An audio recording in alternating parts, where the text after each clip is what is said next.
Alright, hello everyone, my name is Shep, welcome back to the Butcher's Circus, and today I'm gonna be playing with the Mark Grave Robber. So someone requested I use her Thrown Dagger ability and try to make her work, so that's exactly what I'm doing today. So, how am I trying to make the Grave Robber work in the Mark team? How do I think the Grave Robber fits into a Mark team? Do I think she's a great character? Do I think she's a bad character? These are all questions I'll try to get to really quickly, but first, I'm playing in Stomachfoot today, and this is someone that I actually know reasonably well. And it looks like they have kind of a DOT team going here. This honestly looks like a team I made with J-Man a really long time ago, except I used to put the higher man in position 3, so you'd go duelist advance into the battlefield, which was quite a cool idea. Seems that he has a bit of a weird trinket choice and all that, but oh, I just realized I made a complete misplay. I'm not gonna be able to use the marks now. Oh, that is horrid. That is actually horrid, but okay, I guess it is a learning experience, right? This is a learning experience, so let's not be too preoccupied just yet. I think right now I have to go for a risky stun here on the flashpoint, or else Ring of Sorrows will kind of just destroy me. Thankfully it does work, that is a huge thankfully, so I do very much appreciate that. So the team that we have here today is just Crusader with double stun trinkets, just to be solid. Bounty Hunter with grappling mitts finisher. We know what this is all about, right? The Honorable has the stabilizing tiller and the piercing coral, so she just goes for the one shots and does all that. And then in position 3, instead of having a jester, I have a grave robber. And when I was making this team, I thought, well, most people would probably just, oh, you know, I want to have a marked grave robber, so I'm just going to replace the Arbalist and put a grave robber there.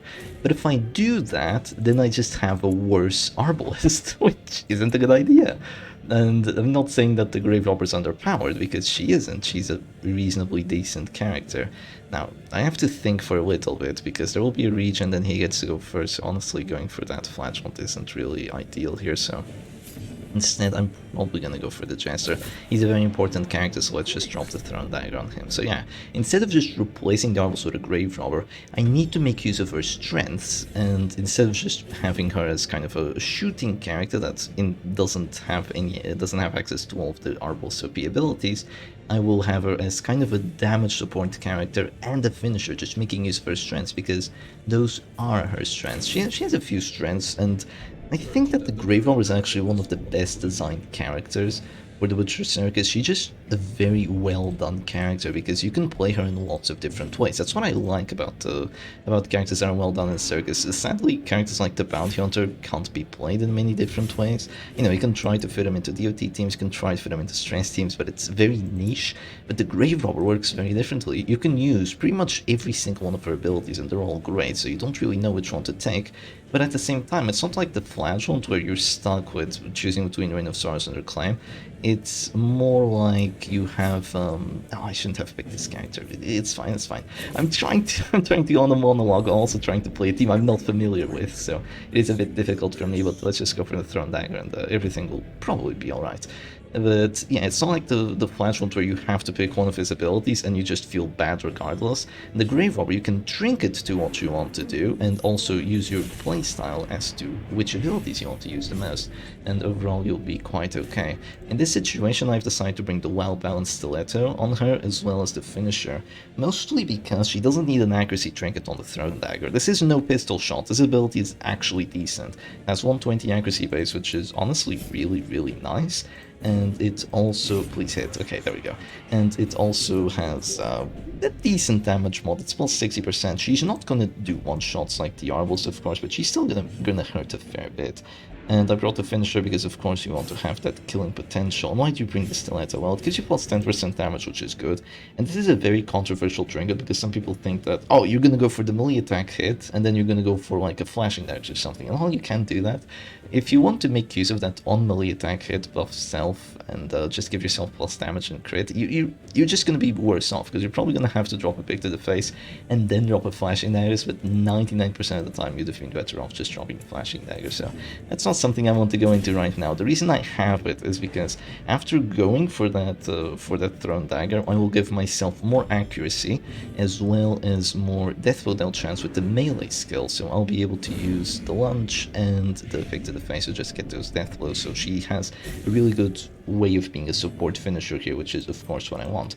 So thankfully I did get a stun on this Flagellant once again, so I got 255s in a row, and now he's dropping to this store. He does have the regen to save him for a little bit, but I will say that overall this is going very well so far.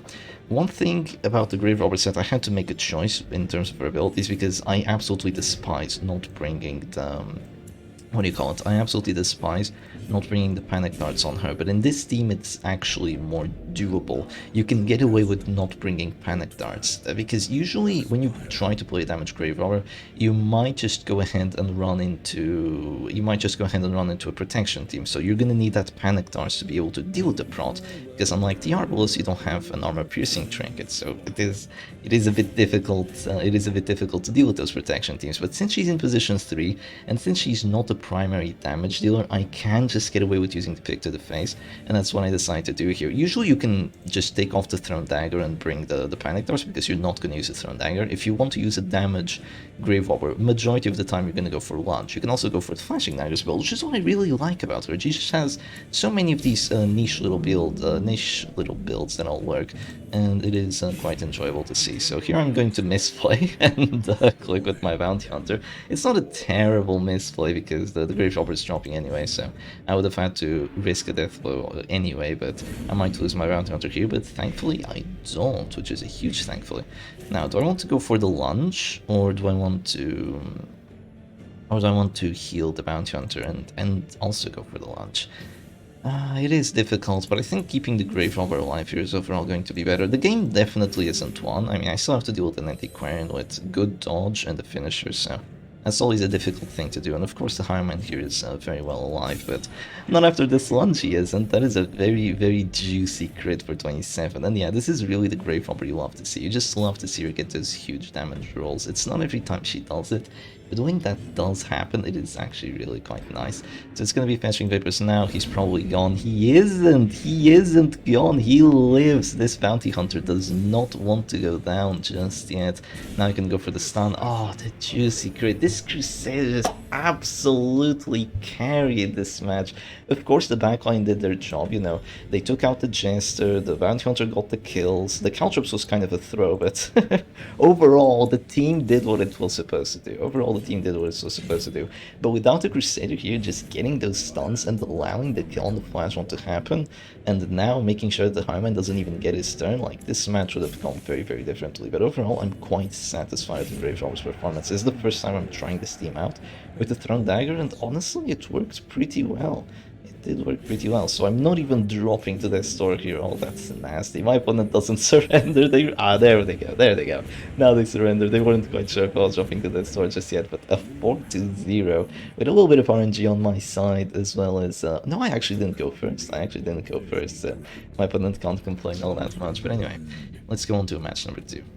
Alright, and here we go straight into match number 2. So now I'm playing against Vase Solly, which is actually a novice that doesn't even have finales. So we're in for an interesting match, let me tell you that much. I'm not sure if I'm going to play this one out. The only reason I'm showing this match is because they do have a setup that makes sense. They do have damage on the Highman, they have Crimson Hook and a finisher on the Houndmaster. So the team this person has actually makes sense. The only thing that doesn't make sense is the Jester. I have no idea what happened there, but yeah, let's just see what actually happens here. Of course, we're also playing against Novice RNG, so you do have to keep that. You do need to consider that, right? So right now, I could actually just go for the sniper shot, but he's just going to heal anyway, so it doesn't really make much of a difference. Let's just go for this. It does 14 to 20 damage. Okay, that's less than an Arbalest without the without the mark. Yeah, it's not a fantastic ability, let's be honest. It's definitely a bit on the weak side of things, but you know, it could be worse, it could be worse. Oh, now you clear the mark, okay. That's totally going to make a difference, yeah, totally. I could go for the stun there, but I'll just stun this Flagellant, and yeah, I marked, and then you went for duelist advance, and now you clear the mark, yeah, it's... I don't know what to say, but they're gonna go for the Hound Theory now. I'll just go for the sniper shot, and even though the mark has been cleared, of course, the Arbol just does way too much damage, so unless I miss or get the absolute min roll, there is no way that this Houndmaster survives here. He's just gonna go to their store, and then I'm going to get a potential death blow. So sadly, the Jester is probably going to move forward here. If he doesn't move forward, then I just get the kill to finish him, but Yeah, it kind of sucks that none of her melee skills actually reach position 4. It would be maybe a bit broken if lunge reached position 4. Yeah, probably a bit broken for lunge to reach position 4. Like it would feel wonderful, but yeah, probably on the broken side of things. So I'm just gonna go for the kill here with the finish him. A lunge would have been wait, well, let's have a look at the death blow. So it would have been a plus 20, plus 25, and plus 20. So it would have been how much would it have been? A 90? It would have been a 90% to get the death blow there, which is definitely good for support finisher character. You know, it's not a 100, but it is close enough, I guess. I guess I can put it that way. So now I'm in a bit of a weird spot here, actually. I don't really know what to do. I'm probably just going to heal, but I think I'm actually going to heal with the Crusader because I don't really have anything good to do with him. I could go for a double stun on that Flagellant. I could also go for a stun on the Highman, but then I just eat a repulse, and there's really no reason for me to eat a repulse at this point. I don't think that would be too smart. If you already have a character advantage in a situation like this, I think you just keep your character advantage, keep your HP advantage, and make use of your heals, and just try to win that way, right? So yeah, I don't think my opponent can really win this match, so let's just skip along to the end.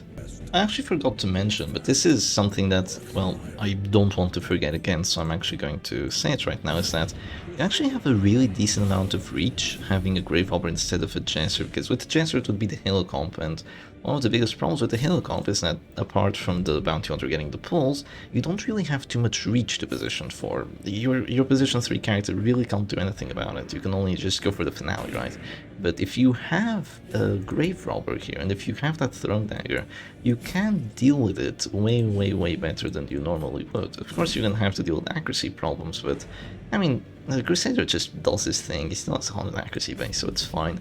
Bounty Hunter has the finisher, and these abilities are very high accuracy, and I guess the Arbol can just wait to go last if she really needs to, so overall it's going to be okay. What I do want to show you is just going for the mark now, just getting the shot. Even though this isn't the best move because I might lose my Arbalist, I still want to do it because I want to see a launch death for this video, even if it isn't, even if we do get one the next match, it's not guaranteed.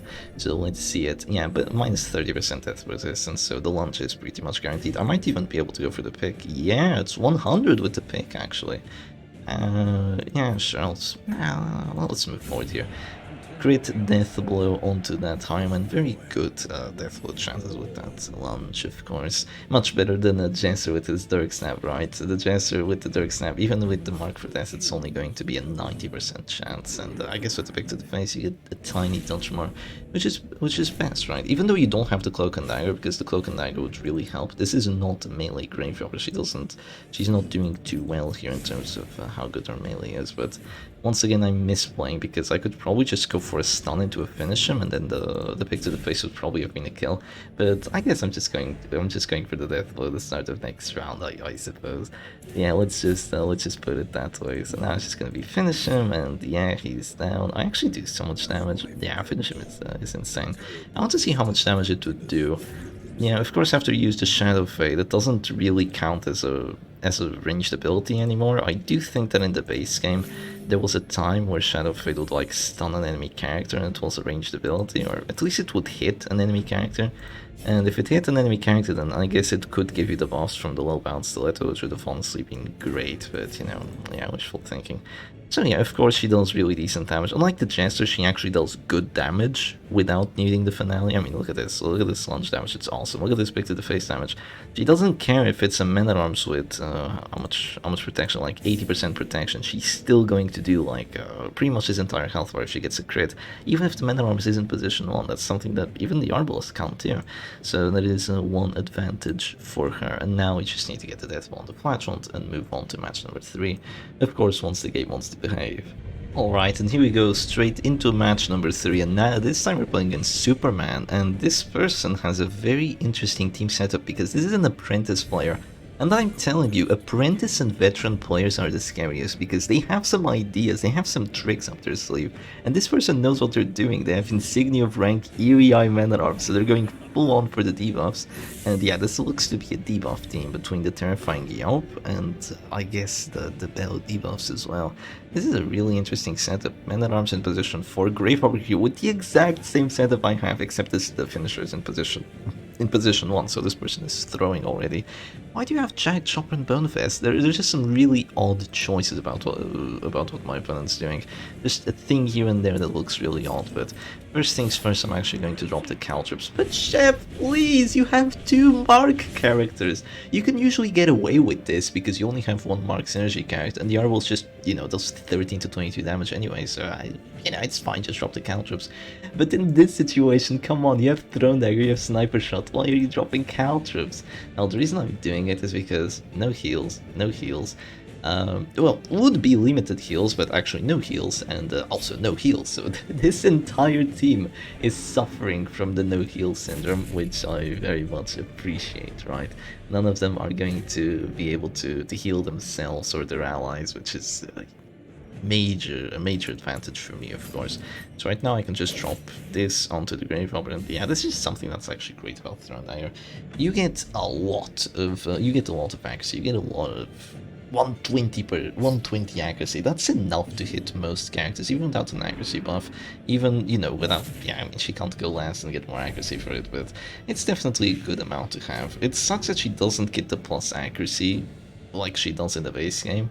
I do remember in the base game she would get plus accuracy after hitting the Throne Dagger. I guess she already has so much accuracy that wouldn't be necessary. As well as, you know, after you do this, your launch with the finisher and with the low balance stiletto is gonna have, how much freaking accuracy is it?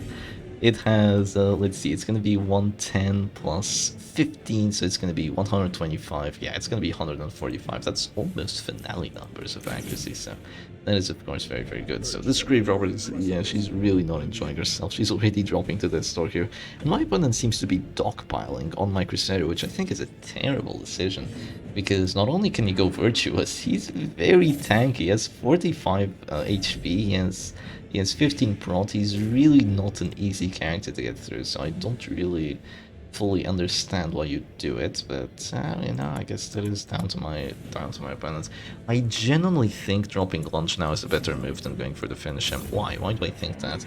Because my Grave Robber doesn't really have any amazing targets here. She's just gonna be... I want the mark character, right? I want to mark someone, and I want to use the Arbel Sniper Shot to go for a one-shot here, and then if I don't do that, the Bounty Hunter is going to waste his turn, then both these characters are just going to have to awkwardly hit the character without a mark, which I think would have been worse. I think I want to keep my Bounty Hunter turn here if I want to potentially win this one. So now I could go for a mark on either of them, but I think the Houndmaster might be a very big here. He does have that amount of dodge, so that is a bit preoccupying, but... this could work, Let's go for the Man-at-Arms. He has those melody buffs. I'm just a bit worried about that dodge. Sure, I'm probably still going to hit by going last. Sure, he's a very strong character with the Hounds here, but I feel like I don't have to take risks. This is an apprentice person, so they have better RNG as well. So going for those risky moves at this point really doesn't sound like the play. Sadly, my opponent does go first here, so I am forced to heal instead of just going risky on a stun. And I guess I'll just, it literally doesn't make a difference who I heal, so I'm just going to heal the Arbalist right now and wait for her to heal last. Have the extra accuracy and just kill that Man-at-Arms. Maybe it would have been a better move to have gone for it first and then the heal with the Crusader, because I would have been able to clear the debuff and also would have dealt more damage, but at the same time would have taken a bit more stress. But no, it would have been a better move. I would have dealt 41 damage there rather than 40, which is what I did here. So I guess it makes a tiny bit of a difference, but my opponent is going to surrender. That is already 3 Ws for the team. The first one against a Dark's opponent, so I think that will be all for the what do you call it, the Throne Dagger Grave Robber, that's what you call it. I think she's actually quite decent. It's not something I would... I don't know, I'm just doubting it a little bit. You can use it in position 2, which is actually really cool. You have to reach onto the backline, but she just has 20 dodge. So if your opponent uses Rain of Sorrows, if your opponent has like a WD with an Abomination, you're just gonna go for a stun on your Grave Robber, and yeah, she's really not gonna be enjoying herself. You do have the possibility of using Shadow Feint and staying alive for a long while, so she does definitely have some clear strengths over having something like a Jester. It's not a niche pick, Jesus. She can definitely be worthwhile, but honestly, I'm not entirely sure about her. Maybe I'll have to do some more experimenting in the future, maybe even with a different team, so definitely feel free to drop some suggestions below if you have any. Anyway, hope you all enjoyed today's video, and I'll see you again another time. Cheers!